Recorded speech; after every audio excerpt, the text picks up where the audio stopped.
Good morning mga brother. Natigbasa na ko ang paa ni house speaker. Apilo na lang pud unta na akong tiil kaso lang gisagang sa anghel. Ataya ning San Miguel. Kagahit panit aning buanga testingan lang nato kung magsilbi baka aning akong na-recover sa Boston Marathon nga pressure cooker. Itong gigamit atong Islamist terrorist attack atong 2013. Binuang raoy. Maglaga ra tag baboy. Latan to nig mga usa ka semana. Murgahi gini kaayong buanga. Ang tuyok pambalbula hiwaon na tong lamas ba. Atong kasuko diri nandiyo na to ipautwa sa luya ba.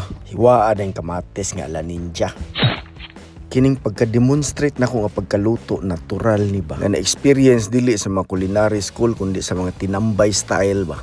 Pero nabalaka jud ko ani akong pressure cooker bisig kalit ning mubuto ba vintage ra ba kaayo ni. Ni alarm ng amaw, libre tarong adlaw, abre ng lata. Ang langka nga napriso og 5 ka dekada sa lata nakagawas na. Ihulog dayon nato tanang lamas para may bawaan kung natsambahan ba. Pila pa bitaw ang tsamba sobra pa standa ba. Pero ayaw mo kabalaka og way lami ako ra magyapoy mo kaon ani ba. Kini pong patis na adyo koy madumduman ba. Murag katong nasalat na ko sa una. Maudyong baho Paayo siguro buhusan na to gamayng pitch gear ba. Para pag iskuba way lansa. Pero kitang mga Pinoy hilig yung tagbaho, di ba?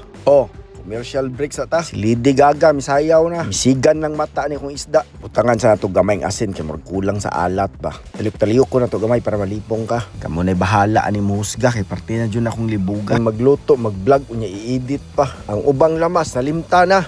May lang pagtilaw na ko nabatyagan ako nga kulang di og nor cubes ba. Reklamador ba kay ni kong asawa pagtilaw niya kulang sa lasas baboy. Gitan dayon ka. Pero murag wala man kay misilbi ning nor cubes. Butangan pa natong magic sarap para magkarambula. Butangan pa jud nato bitchin para di masuko ilang kumpanya. Undangon nato yung blaga, haskang kapuya.